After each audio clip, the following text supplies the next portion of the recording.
Good afternoon. Good afternoon, everyone.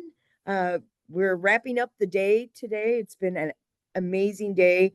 We've got almost 800 matchmaker appointments that are occurring at this year's Tri-State Mega Matchmaker, and we have a great speaker lined up for you. It is my distinct pleasure to introduce Mr. Kareem Sykes, who is Industry and Engagement for Project Spectrum. He currently provides more than just that industry and engagement support, for the program, which is a U.S. Department of Defense recognized cybersecurity awareness initiative that offers resources, training tools toward increasing cybersecurity awareness and hygiene for small businesses in particular. You just heard, if you were on the previous session from NCIS about the critical need, and you've been hearing for years the critical need to be cyber secure. So you understand the dynamics and what's going on out there. So Mr. Sykes provides that strategic leadership for Project Spectrum for a dynamic team of cybersecurity and outreach professionals available to you. Their collective aim centers around providing educational resources and tools to small businesses and institutions, and ones that you need to develop, implement, and maintain towards cybersecurity compliance. And we all know why it's so important. We said it earlier this morning. It's important because all DoD contracts will have the CMMC clauses in them. So we want to make sure that you remain and get into the defense industrial base. So Mr. Sykes oversees and directs the daily execution of multiple projects within the large scale program and assures that the initiative adheres to government regulatory guidance. Mr. Sykes also manages contractual requirements to assure that Project Spectrum stays on target with performance and goals. So it's my distinct honor to turn it over and introduce to you Mr. Kareem Sykes. Kareem, hello. It's great to see you again. Always a pleasure, Anna. Always a pleasure, and welcome, and thank you all for taking a step by attending this incredible event every year. Always exciting to be engaged. And what I can tell you at the outset is I'm very, very excited, to be here once again talking about Project Spectrum and CMMC and some of the great things that we are doing insofar as educating the small and medium-sized business or medium-sized enterprise ecosystem, both within the DIB and even beyond, relative to cybersecurity compliance, hygiene, and the like, right? That is our goal, to increase cybersecurity awareness and help those maintain compliance, both the existing contractors within the defense industrial base, as well as those that are looking to join the defense industrial base and the GIB, or the government industrial base writ large. And so I'm going to be talking about quite a few things here, certainly about Project Spectrum, as well as the kind of current cyber threat landscape as we understand it. FCI and CUI, right, the sort of predicate catalyst for the level of compliance that's going to be most germane to you all as small and medium-sized businesses. We're going to be talking about foreign ownership, control, and influence, and how that sort of interplays there with cybersecurity and why that's critical. We're going to look at some federal regulations, certainly for safeguarding data and information. We look at Title 48, which the final rule there for acquisition implementation. They were published on November 10th, or published on September 10th. And then finalized there on 10 November. So it went live there 10 November. So we are on the heels of the point at which we've been waiting for quite some time, if you've been following CMMC and all these sort of iterations and challenges that it's faced, and the inner workings and the revamping.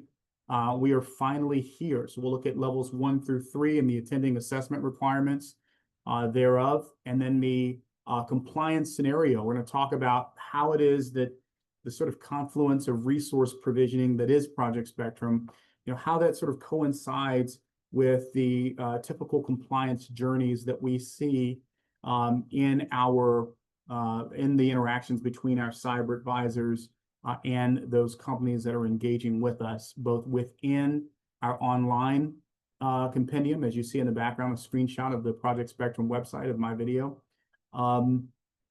But those that are interacting with us online, as well as those that are engaging with us and our cyber advisement team vis-a-vis our virtual help desk, et cetera. And so we'll talk about how we can assist, some resource provisioning, and of course, some website updates. But first, I want to just nail home one of the things that's critical, and that is that really what Project Spectrum is designed to do as part of the DoD Office of Small Business Programs provisioning is to really help those small and medium-sized businesses with those tools and resources to maintain compliance, and of course, in accordance with DoD contracting requirements. But there's a bigger picture here, right? And that is national security priorities. So consistent with things, for example, like the Defense Information Assurance Act, Title 10 of the U.S. Code there, Title 15 as well, again, dealing with how it is that we help those small businesses and how do we engage them? How do we talk from an outreach perspective? How do we help them understand what the requirements are? And then, of course, provision the resources, the attenuating resources to be able to become and be ready for the landscape that was made effective there 10 November. So again, strengthening national security, supporting businesses where they are to help them in their provisioning of technological solutions for the DIB, again, reestablishing deterrence and modernizing the defense industrial base. Those are all kind of core tenets of the national security priorities. And again, that melds in perfectly with how it is that Project Spectrum is helping the homeland from a defense perspective, but certainly securing that supply chain and all those sub-tier suppliers that we know are typically vulnerable to the voraciousness and the intensity of certain attacks that are laser targeted toward them, right? Because of their size and or the some cases lack of resources to be able to combat said attacks. So we'll talk about the Title 48 CMMC final rule again.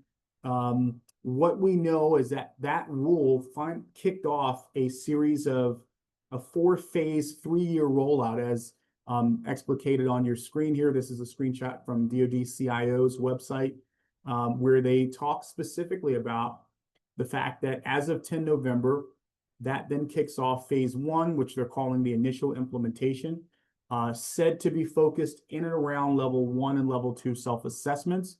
But I would highlight what I have there in yellow circled, and that stipulation that says in some procurements, DoD may implement CMMC requirements in advance of the planned phase. And so I would be remiss to tell you, or if I did not tell you that there are probably going to be some cases in which, not probably, very likely going to be a number of cases in which certification at level 2 may in fact be required even in that initial period there that we just kicked off, the phase 1.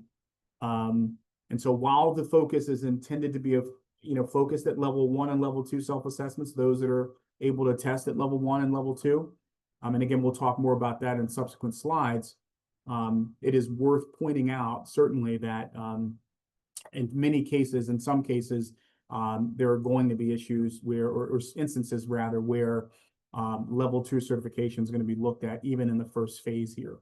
But you can see that phase 2, beginning 12 months after the start of phase 1, you're talking about the focus being more on level 2 certifications.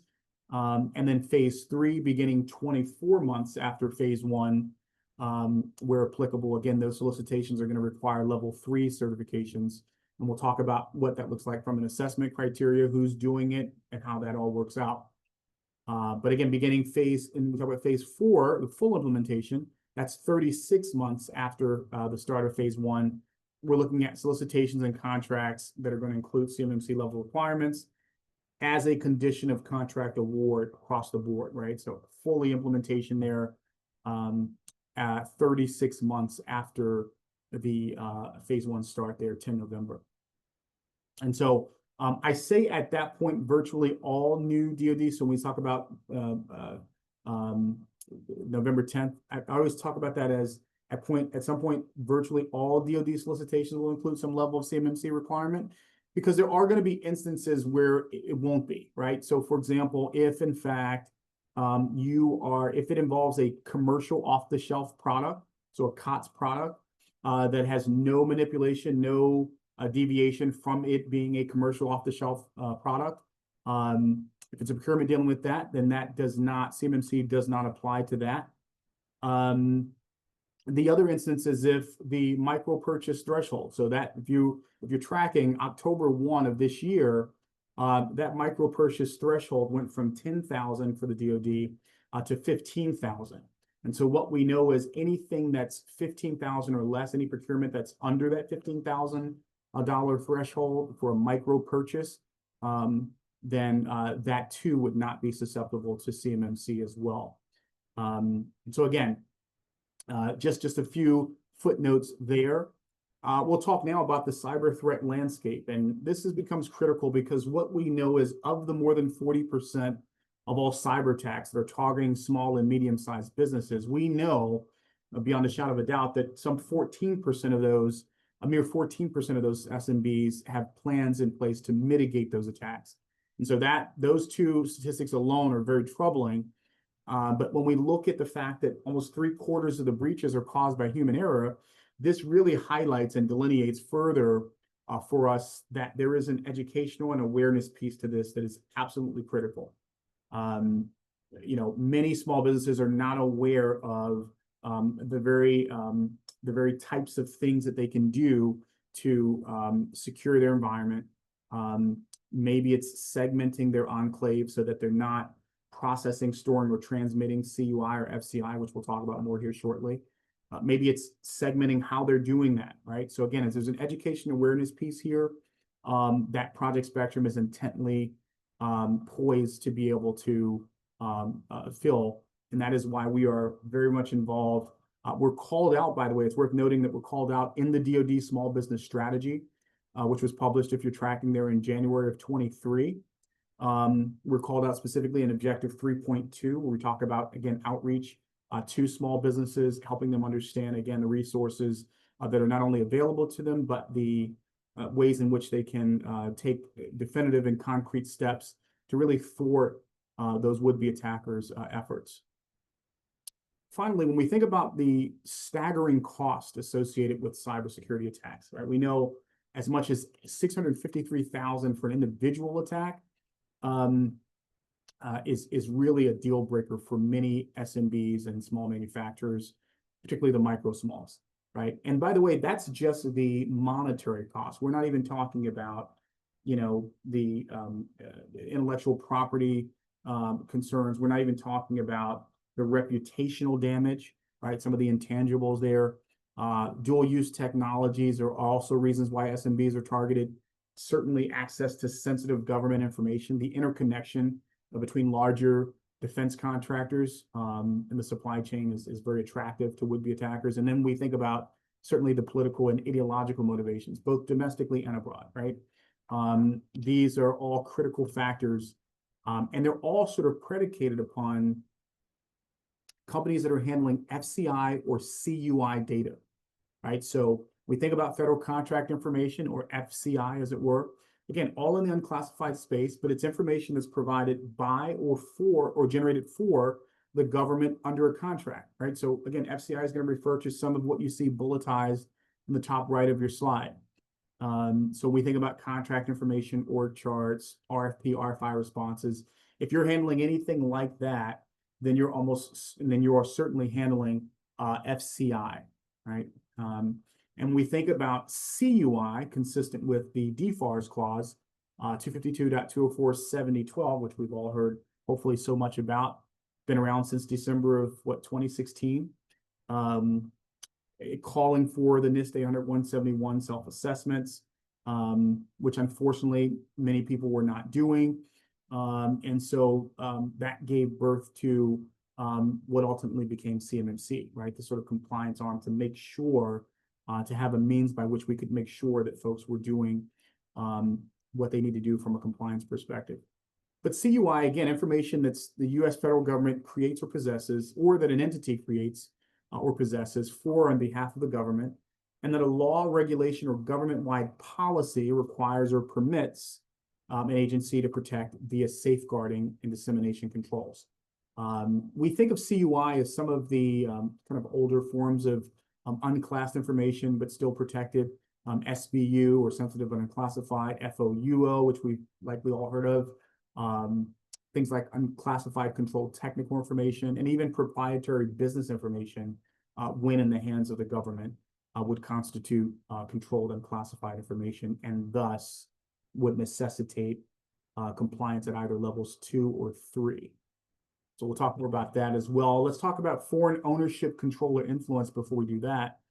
And so FOCI, or FOCI, depending on your affinity for the acronym, happens when a foreign entity has the power to direct or influence the management or operations of a company, right? This can lead to all sorts of unauthorized access to information, specifically sensitive information, and certainly compromise national security. So when we think about things, for example, like the National Defense Authorization Act, we think about FY23, Section 875 specifically, calling for the DoD to establish a program that demonstrates commercial due diligence tools, techniques, and processes to really help identify those malicious foreign actors that are out there attempting to gain undue access to or foreign ownership control over or influence over the business. And so this recurring theme on the resource provisioning that Project Spectrum offers is this idea of not only properly identifying, evaluating, but then also reducing the associated risks. In this case, foci or foci risks. That is the focal point there. But we don't just want to help you identify. We want to help you be able to evaluate it, the impact of it, and then how do we reduce the risks associated. The confluence of all that is going to lead to securing the supply chain. And so we know that manufacturing sector accounts for more than 22% of all reported espionage incidents. And so again, foci is one of the major risk vectors there. Let's talk about the actual maturity model itself. We know now that we've been tracking for some time 3 distinct levels of compliance. Level 1 being that the foundational for basic safeguarding of data. We know that businesses that are handling FCI data or federal contract information, that level 1 is going to be relegated to those folks. Level 2 is considered advanced. So we're talking about enhancing data safeguarding for businesses that are handling either basic or specified CUI data. And then at level 3, we're talking about the expert level. So we're talking about the highest priority programs in the DoD in the unclassified space is probably the simplest way to explain it. And again, CUI data related to national security programs or high value assets is what we're talking about at level 3. It does include an additional 24 requirements beyond that of level 2. Level 2 is a prerequisite. Level 2 in its entirety, so that is all 110 controls, would have to be met before one would even be eligible to pursue CMMC level 3, right? Which again includes those additional 24 requirements, bringing the total to 134 requirements, consistent with NIST 800-171 Rev 2. And those 24 requirements at level 3 are consistent with NIST 800-172. And so we'll talk about what's required in each, but what you'll notice in each of the 3 levels, whether you're at level 1, 2, or 3, is that annual affirmation is required. That is, you have to be able to test annually that in fact you're meeting the requirements of the previous year when you were bestowed when you've met the compliance criteria. Or certification, as it were, depending on which level it is. I make that distinction because at level 1, there is no certification issued there. And we'll talk more about that here as well.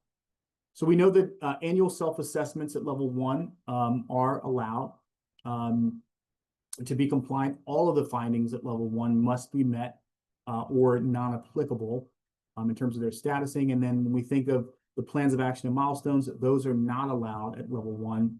And so it really is a situation of, are you meeting all of those requirements or are you not, right? Or are they non-applicable? And so when we think about self-assessments resulting, or self-assessment results must be submitted to the Supplier Performance Risk System, or SPRS, as it were. You've likely heard it called that. We know that when conducting self-assessments, a CMMC certification, again, is not required or issued at level 1. Again, it's are you meeting all the requirements for level 1, and are you self-attesting to that? Now, this becomes really important as a footnote on self-attestation.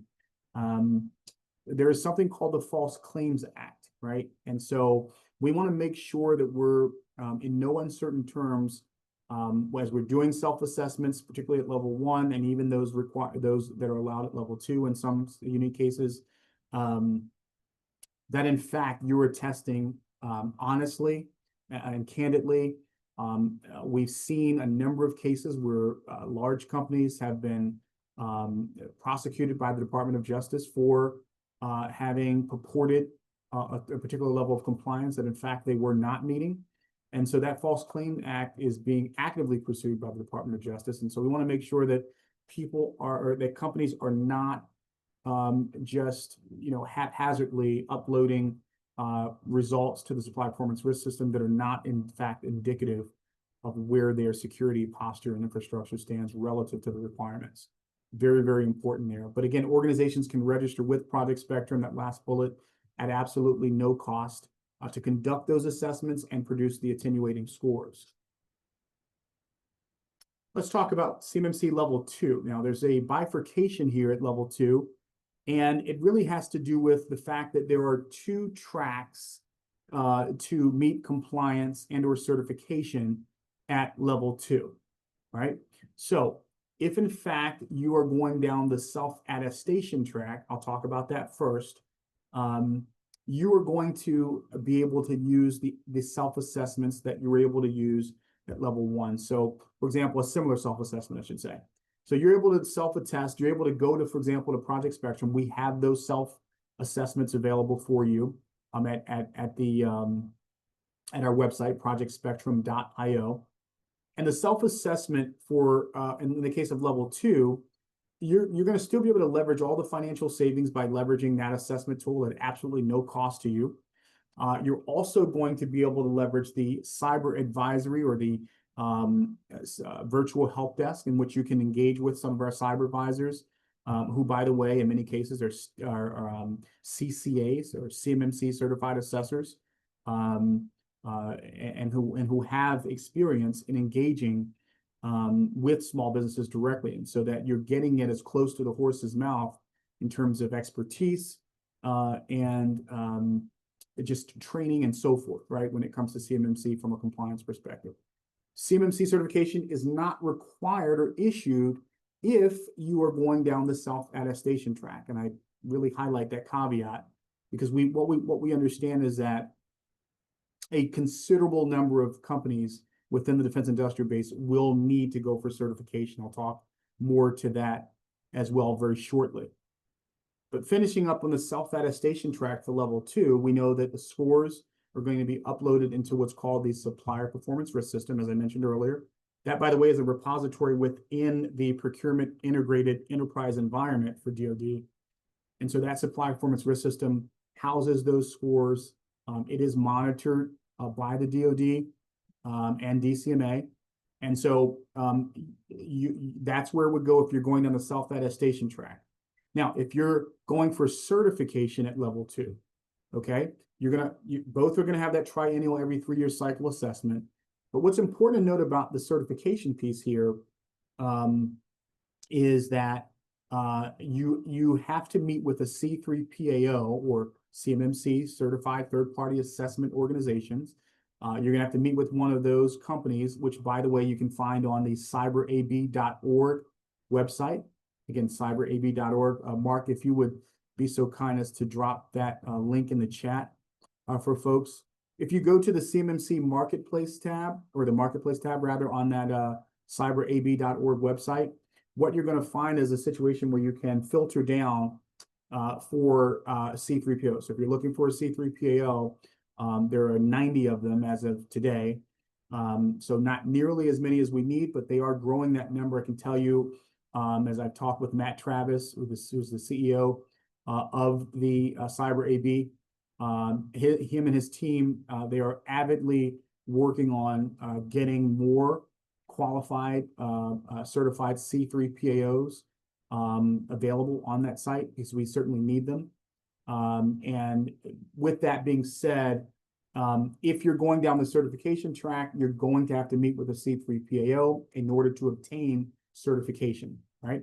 So in other words, if in fact you're going down the certification route, you are not able to self-attest. You do have to meet with a C3 PAO.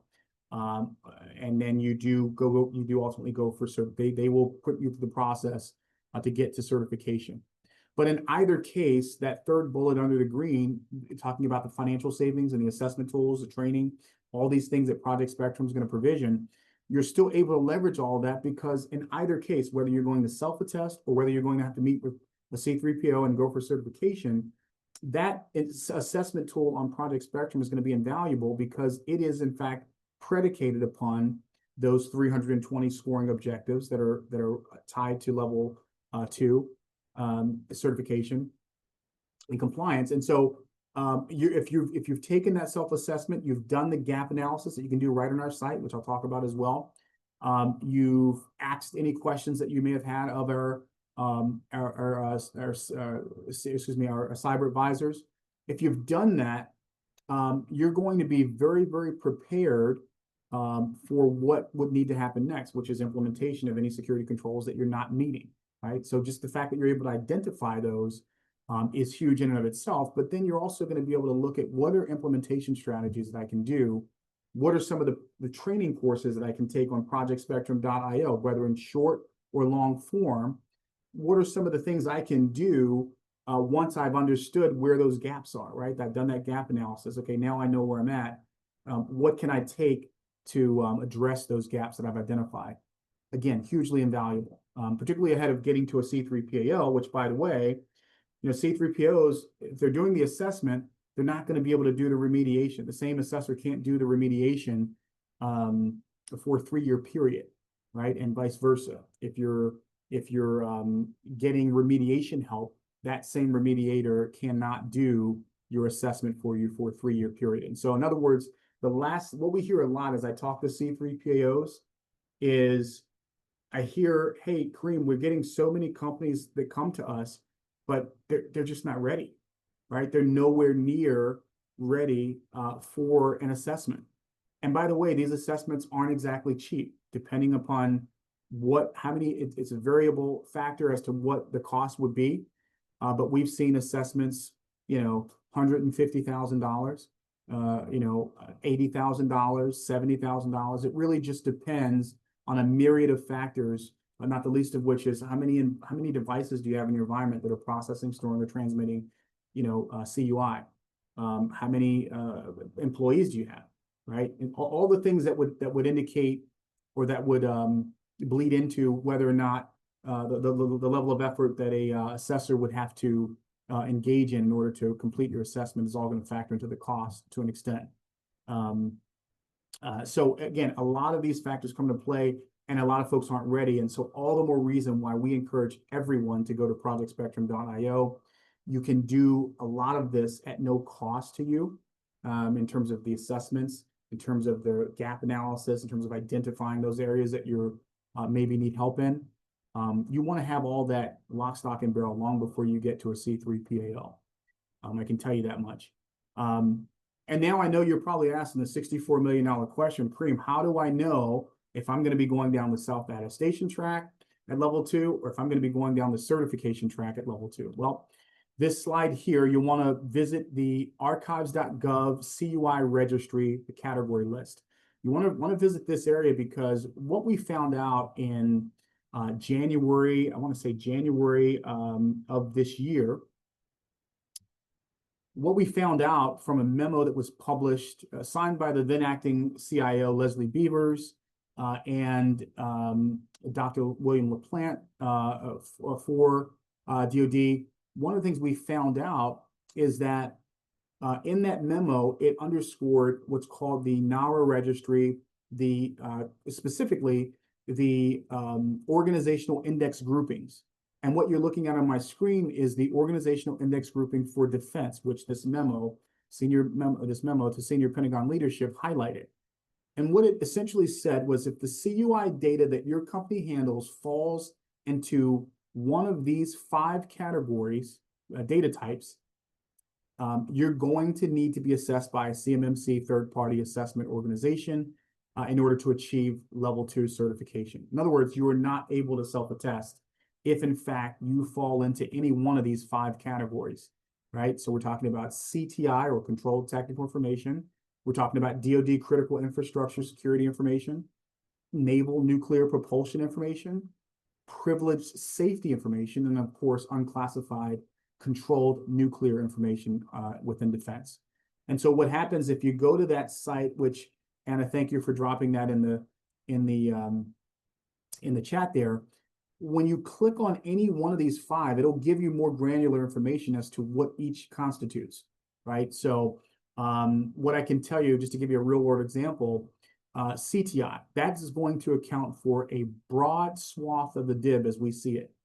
Why do I say that? Because if you are a construction firm, right, you think about the Army Corps of Engineers, a lot of the contracting that they put out. If you're dealing with any sort of schematics, any CAD files, any drawings, any kind of location-specific information within a DoD facility site, right? That's all going to be considered CTI. Okay, so we know from an engineering perspective, we know that 541330, that NAICS code, right, is, I think, the largest. I think that accounts for, and correct me if I'm wrong, I believe that accounts for a significant number of procurement opportunities. That's engineering services, right? It's also very broad in engineering services, right? So it encompasses a lot. But if you're dealing with any sort of schematics, which you almost certainly are, if you're dealing, within that NAICS code, you would certainly be looking at level 2 certification. So we believe that there are going to be a significant number, if not the vast majority, of folks that find themselves at level 2. We believe that they're going to be needing to go for certification and meeting with the C3PAO. Now, having said that, there's about 120 or so categories on that CUI registry. So we look at, right now, we're just looking at on my screen, defense.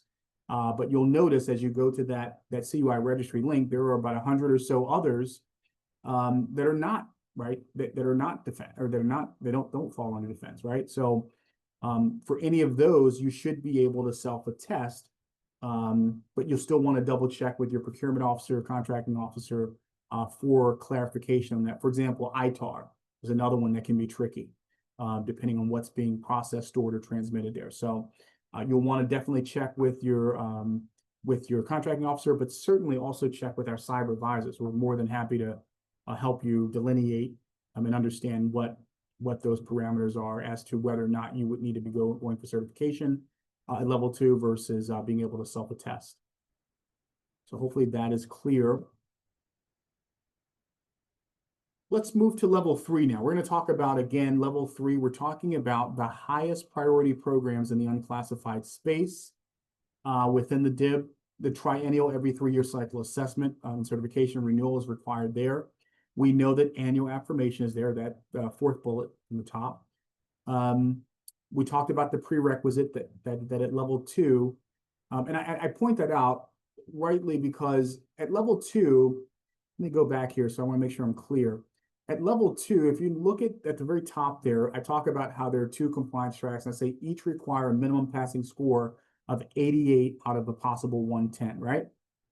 Well, that is very true. However, in the case of level 3, where I say that there's a prerequisite that you must have achieved level 2 status, what I really should say there is that you have to have achieved all 110 controls at level 2. All right, so I want to just highlight that. So that not only do you have to achieve level 2 status, right, but it can't be that you have an 88 and then you've got other controls that need to be remediated by way of a plan of action and milestones before you're able to go to level 3, right? You have to have that. You have to have been compliant with all 110 controls at level 2 in order to even be eligible to pursue level 3 requirements. Which, by the way, just for contextual reference, we see a relatively small number of those in the DIB that will be going for level 3. But if in fact they are, a key point to point out here is the second bullet from the bottom, and that is assessments must be conducted by the Defense Contract Management Agency's DIBCAC That is the Defense Industrial Base Cyber Assessment Center. Again, that's the Defense Industrial Base Cyber Assessment Center, or the DIBCAC as we call it. They would be doing those assessments. So in lieu of a third party, the government says, nope, these are the highest priority programs in the unclassified space. We're going to go ahead and do these assessments ourselves. Those assessments for level 3, as well as, let me go back here one more time, for level 3 under certification, excuse me, level 2 under the certification track, that last bullet, you notice that those assessments must be submitted to the EMAS, or the Enterprise Mission Assurance Support Services System. That's true also of those assessments that the DIBCAC are going to do at level 3. So those will also be submitted to that different repository, that EMAS, unlike the Supplier Performance Risk System, which would be the repository for those who are self-attesting at level 1 and self-attesting at level 2. Just want to point that out as a distinction there. Let's now talk about a compliance journey, or a process overview for meeting CMMC compliance utilizing Project Spectrum. So again, I think of this as an 8-step process. Number 1, we're going to look at what's the appropriate level of CMMC compliance. We're going to help you look at the scoping assessment. So we know, for example, that there have been scoping guidance that's been published by DoD CIO. And so that scoping guidance, our cyber advisors have understood through and through. They can help guide you through what is going to be sort of inbounds and out of bounds relative to your compliance journey. And then at step 3, we're going to look at having you do an actual self-assessment. So we call it like a pre-self-assessment, right? So we'll have you do that right on our site. And then pending the results of that, we're going to be able to do you're going to be able to do some gap analysis. You're going to be able to see, again, where you are relative to the requirements for the attending level of compliance that you were pursuing. And from that gap analysis, we're either going to be looking at helping you develop a remediation plan or a plan of action and milestones. Now, obviously, I say where and if applicable, because at level 1, we know that plan of action and milestones are not allowed. In which case, we'd be looking at, okay, what's the remediation plan to then get those controls that you're not necessarily meeting under wraps there. We're going to look at implementing security controls. How do we do that? Project Spectrum is not actually going to implement those for you, but you are going to be able to work with our cyber advisors and look at not only the trainings that we have on the site that are going to help you with a means by which to inform how it is that you would implement those security controls, but you're also going to be able to bounce that off of the cyber advisor, kind of looking at your individual company, looking at your individual infrastructure, your network topology, all of those factors there, right? For preparation of documentation and evidence, I can't stress how important this is, because one of the big myths that we want to debunk is that, you're not just dealing with technical controls when it comes to CMMC. There are a lot of documentation, evidence. How are you doing this? Where is this documented? There's a lot of physical security, for example, right? These are things that are not technical requirements per se, but are very much integral to your success in meeting the compliance criteria. And so preparation of documentation and evidence is critical there. But not only that, in the case of an audit, right, you want to make sure that you've got all the documentation. If it comes down that somebody's challenging whether or not you're actually doing what you purported, you've got that documentation to substantiate that in fact you are, and here's how, right? That is absolutely invaluable. When we think about the step 8 there, we're looking at the sort of having taken that pre-self-assessment at step 3 and all of the subsequent steps, right? We get to step 8 and we're taking that assessment one more time, and we're going through and we're looking at where we stand now. So you've kind of taken an initial look there at step 3, where you were sort of baselining yourself, if you will, your compliance, where you are.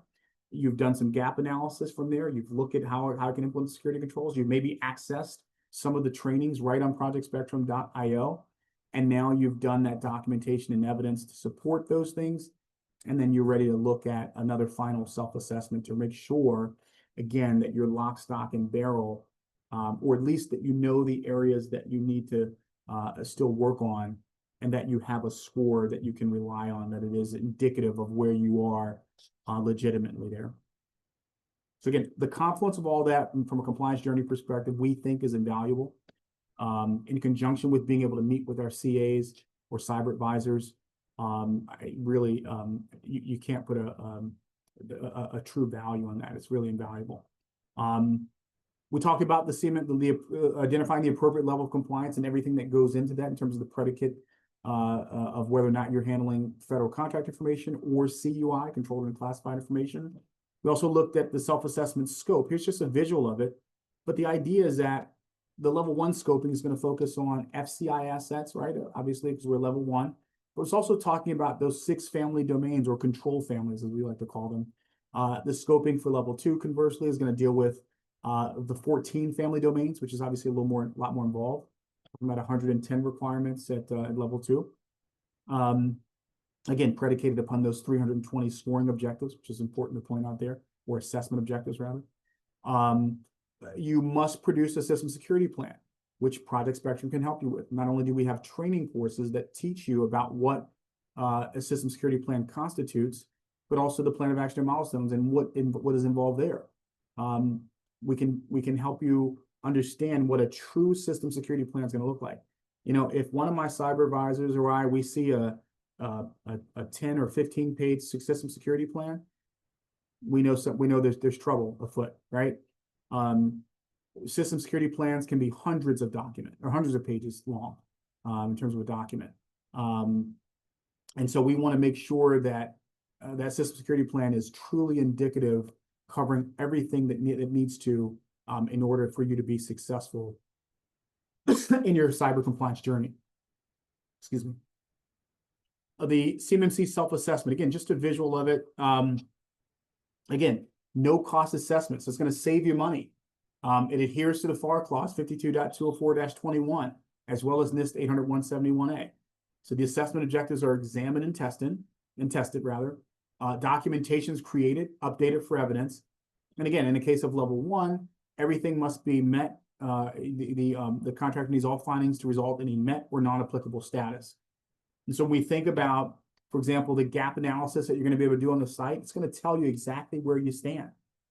This is wholly in tandem with DCMA scoring methodology, which, by the way, is what governs the self-assessment scoring, right? The businesses are able to use the findings report to do their own gap analysis. So at this point, you don't even have to meet with our cyber advisors because you're going to be able to do all this yourself right on the site. That's the beautiful thing about it. You're able to do that without any necessary interaction. Certainly, we welcome that if you have questions or if you need guidance as you're going along. But this aligns gaps with the CMMC level requirements. And then Project Spectrum's got micro lessons, which are kind of shorter form training courses that are really CMMC specific, CMMC control specific. So for example, let's say through the gap analysis, you identified that, you know what, I've got some issues with authorized access control, right? That whole family. You're going to be able to go right to a micro course, a micro lesson, right on projectspectrum.io. Very brief, relatively brief in nature, not as long as our long form trainings, but it's core CMMC control specific. So it's going to talk to you about all things authorized access control that you need to know. And so that's invaluable as well from a time saver, and then also still substantive in nature relative to what you need to hone in on specifically there. The development of a remediation plan. We've got templates available. If you go to our info hub area of our site, that would be, let's bring my cursor here. That's going to be if you're looking in my background there, that info hub there, you're going to be able to click that drop down. And from there, you're going to be able to go right into our template area. And so we have a number of templates there: system security plan, a plan of action and milestones, a whole host of templates that you'll need, there incident response plan templates, remediation plans. But the idea of the remediation plan here is really simple, as the bullets indicate there. Identifying and prioritizing gaps, conducting risk assessment, setting clear objective and action items, right? All right, how do we do that? Determining the resources that are going to be required, establishing realistic timelines, documenting all remediation efforts, testing and validation, and then of course determining continuous improvement. That Kaizen philosophy, by the way, is hugely built into everything that we're doing at Project Spectrum, right? We believe that your cybersecurity posture is really a snapshot in time. It's really about what are you doing on an ongoing sort of habitual basis to ensure that you're continually meeting compliance requirements. This becomes absolutely critical in the case of annual affirmation, which, by the way, reiterate there that it's involved in each level of compliance there. So the online courses, again, another big help there. When we think about implementing security controls, again, selecting the gap security controls, implementing remediation, remediating rather each gap security control, collecting evidence, updating documentations. I call them the 4 Ps: plans, policies, procedures, and processes, right? And again, you see that recurring theme of continuous monitoring on current posture. Very, very important. But again, we're going to help you understand what all this looks like so that you're not guessing. There is no guesswork. By the time you get to a C3PAO, you absolutely understand exactly where you need to be. And you've not only understood where you need to be, but you've ideally taken some critical steps to get there, right? Long before going to pull out your pocketbook there for the C3PAO in the case of those that are going for level 2 certification. Preparation of documentation and evidence. I talked a bit about this. I'll just highlight here that, you know, some of the things that our cyber advisors are going to likely ask you for if you're engaging with them. They're going to want to look at your network diagrams. They're going to want to look at your artifacts that you have, if any. They're going to want to understand your security posture as it is. They're going to want to look at, do you have a system security plan? Should we start there, right, and start building that out? Should we look at an incident response plan, which is going to be applicable for you? That's going to vary depending on where you are when we engage with you. But again, our cyber advisory services are top notch.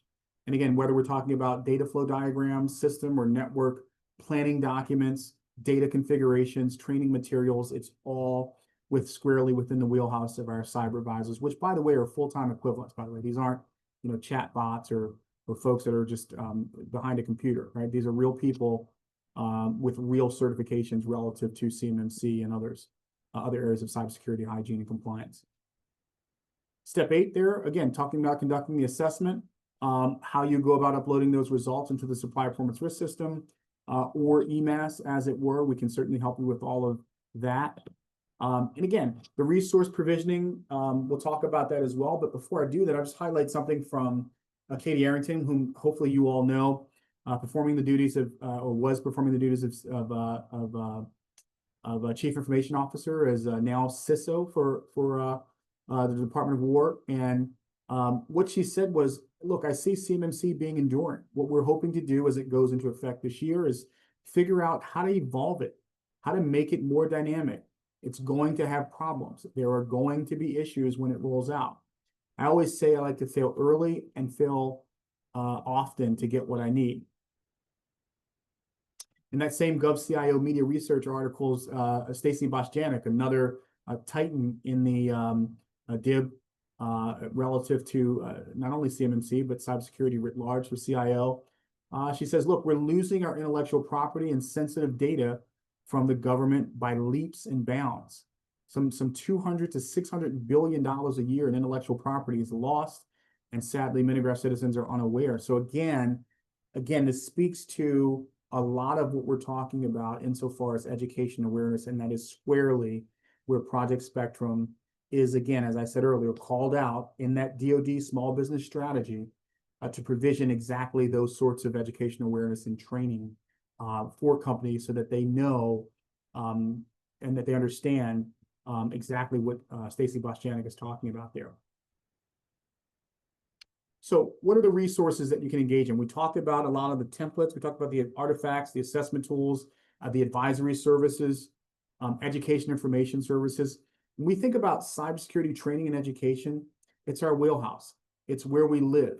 The blogs, the white papers, the news articles, all of which you can find on our website, the informative videos that we have, Project Spectrum briefings just like this that I'm doing all around the country, both in person and virtually, in concert with DoD Office of Small Business Programs, making sure that we're getting the word out. And hopefully that will only increase as we move forward. One of the things I can tell you from aside from the one-on-one cyber advisory services, which are just fantastic, the self-assessment toolkit, the cyber readiness dashboard, the supply performance risk system, score generation and uploads. I mean, we're going to be able to help you with all things germane to your compliance journey for CMMC. And again, all of what I've been talking about today comes at you at no cost. So how can you connect with us? Well, we've got a virtual help desk right from our website. If you look on, again, that backdrop right behind me in my video screen, at the lower corner there, you'll see a yellow circle with a question mark in it, similar to the one on the screen here. If you click that, it's going to bring up a little dialog box. You can type in your inquiry, give us your email address, and we're going to circle back with you in short order. That's our virtual help desk.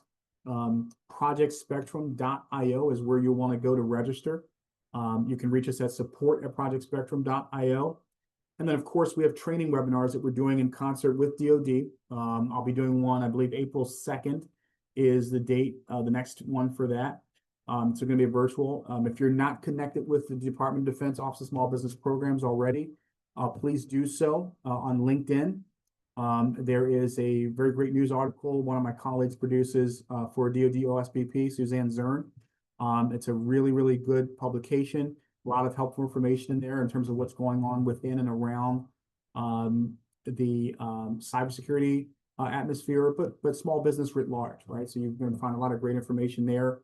If you're connected with us on LinkedIn, you'll get there should be postings about different webinars that we have as part of the OSBP training webinar series, both for the DoD Mentor Protege Program, Project Spectrum, and even the FOCI piece as well. So those are just a couple ways you can connect with us. The training webinars, by the way, Project Spectrum, we're on LinkedIn, so definitely connect with us there. I head up the industry engagement team. And so one of the things that we're doing, we're out there on YouTube. We have a YouTube channel as well. But those training webinars we're doing for OSBP, but then we're also doing our own training webinars vis-a-vis Project Spectrum. Mark Chisholm, who's on this call with me as well, helps us prepare those training webinars. So be on the lookout for those. If you're registered with Project Spectrum, though, you'll get email blasts from us. You'll get various communications from us as to when those events are coming up and to go ahead and register accordingly. But those are just a few ways you can connect with us. We're happy to have you join us. And with that, Anna, I will turn it back over to you. And I don't know if we have time for any questions or if there are any there, certainly we can do that as well. That was fantastic. Thank you so much, Kareem. Extremely informational, a critical resource for our small businesses, you know, especially as I'm going around and in particular talking to manufacturers, right? Those small manufacturers who really struggle with getting that support. So it's critical that you're out there and doing what you're doing. And we thank you so much for being that resource. I think we have a minute for a question or two, Kareem. Sure. And I did advise everyone that we'd be sharing the video and a slide deck, if that's okay with you. Yeah, that'd be great. And just as a dovetail to what you said, Anna, about the small manufacturers, I was just down in Atlanta at the Industrial Control Systems cybersecurity conference that they had fairly recently here. And, you know, I can tell you from an operational technology perspective, I mean, there is just a wealth of information at those conferences, and they were more than happy to hear, right, that there are resources to help when it comes to CMMC. So those small manufacturers tend to have, as you know, very, very unique challenges, and so we want to make sure that that they're aware of what's at their disposal. Yeah, which is why the DoD created you, right? So and have you as a resource. So that's very much appreciated. Now these are some really specific questions, Kareem. So you may want to defer, but so for instance, can a supplier certify to DFARS 252-204-7021 if they are in the process of remediation? So they have shortfalls that have been identified, implementation within a year is planned, is what they're saying. Yeah, so I would say first, it depends on what level of compliance you're going for. remember at level one, it's either you're meeting all those requirements, right, or they're deemed non-applicable, right, at level one. At level two, a lot different, right? A lot more requirements, 110 specifically, and you can move forward with a score of 88 out of 110. But again, the caveat there is twofold. One, that you have to have a plan of action and milestones delineating, how you're going to meet those remaining controls. And then number two, it's are you going to be able to meet those, remediate those controls within the 6-month window? Because it's 180 days that the DoD is going to give you as part of the requirement to remediate any outstanding controls that you're not compliant with at the point at which you're going for certification or submitting your self-assessment, right? So in either case, you do have to have a plan for how you're going to attack those within a relatively short window. I mean, 180 days goes quick. It sounds like they probably need Project Spectrum and should register for support. I mean that wholeheartedly. Absolutely. Yeah, absolutely. Oh, one more question, because to round it out, and does Project Spectrum also support small businesses towards best practices in relaying and enforcing flow down requirements to tier suppliers that will have to meet CMMC level 2? So they happen to have a very specific case on Yeah, their end, but I thought it was a good question. it is. Yeah. I mean, and look, I think somebody said it on a call I was on earlier today. Look, the subcontractor flow down clauses are very, very firm, right? So it doesn't matter if you're in the 8th or 9th tier, right, as a sub-tier supplier, right, working under a prime.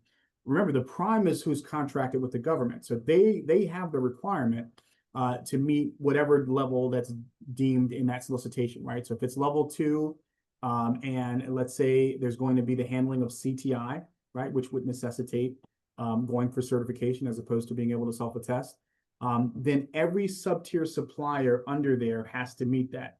So that's something that we advocate for to make sure that as a sub-tier supplier, which many SMBs are, that they are in lockstep with their prime as to what is the attenuating level of compliance that they need to be meeting, and then so that they can then inform any suppliers that they may have under them, right? As you know, so if your sub has sub-tier suppliers, right, you want to make sure that everybody's in lock and step meeting that level of compliance, and so we always advocate for that. Okay. And let's see, real quick, what time period are we going to start seeing DoD RFPs with level 2 certification requirement? And just as an add-on, okay, yeah, no, I think we can leave it at that. Yeah, well, we've already heard cases of that already, actually. There'll be many more, is the short answer. As I said in that one slide, where we talk about, and this is, again, long since been posted on DoDCIO's website, but, that 4-phase, 3-year roll-in, right, rollout rather, of how they're going to begin implementing this. Now, phase 1, which is where we are now, focusing on level 1 and level 2 self-assessments, right? But again, you see that caveat that I pointed out earlier, right? Which stipulates that they may, in fact, implement, phases before their scheduled time, right? So even though, level 2 certification really doesn't come until phase 2, right? Which again is 24 months after or 12 months after the initial period of 10 November. It can and will likely happen. For example, if you start, if I'm a defense agency and I'm issuing a procurement, or rather, if I'm already contracted, I've already got a prime contracted, for a particular solicitation, and that contract requires them to deal with, CTI, or any one of those 5 categories, right, that I highlighted earlier that necessitate certification. You can rest assured that even if their option year is up now, meaning right now we're even though we're in kind of phase 1, which is supposed to be, handling just level 1, level 2 self-assessments, if their option year is up within this 12-month window, right, like where we are now, they're going to be held to that. If execution of their duties on that contract are going to be such that they're going to be handling, processing, or storing, right, CUI at such a level, right, where again it's CTI or whatever it may be, you're going to have to meet that level of compliance. Now, what DoD has said in the 32 CFR rule, Part 170, is that they're going to defer to the contracting officers, right? They're going to give them some discretion as to whether or not they deem it to need to involve CMMC. But you can rest assured, if it's up to a contracting officer, they're going to err on the side of caution, and it will likely go with that certification being required. So that's another point that, and I should mention, just as an aside, waivers, while they are called out, like that memo I mentioned that was issued in January of this year to senior Pentagon leadership that Dr. LaPlante signed and then acting CIO Leslie Beaver signed. In that memo, it also talked about waivers, right? And I know everybody's saying, well, what about CMMC waivers? Is there going to be the option of having a CMMC waived as a requirement? Well, that's going to happen for a class of procurements. That's not going to happen on an individual basis. So the short answer is what we're saying is do not bank on a waiver, right? It's very, very unlikely to happen. And even if it does happen, it's going to happen for a class of procurements, not any one. And by the way, by the time you're seeing it on sam.gov or whatever portal you're looking at for your solicitations or procurement opportunities, by the time it gets there, it's already decided, right? And so if you're seeing it as a requirement at that point, it is a hard requirement, right? And so that's something we want to be clear about, so folks aren't banking on the waiver process. Okay. Well, wonderful. Thank you, sir. This is again an amazing free resource for small businesses. Yeah. It's DoD funded program. We encourage everyone to please utilize this resource, and everyone in the Apex community certainly sends them your way, and you're a wonderful partner, and we look forward to supporting the DIB together. So thank you so much. Oh, you're quite welcome, and always my pleasure. And again, thank you all for taking some time out. By all means, please reach out to us. You have our information there on your screen. Please do contact us if you have questions that are more granular that we weren't able to answer here today. We're happy to follow up and touch base with you as well. Excellent. Bye now.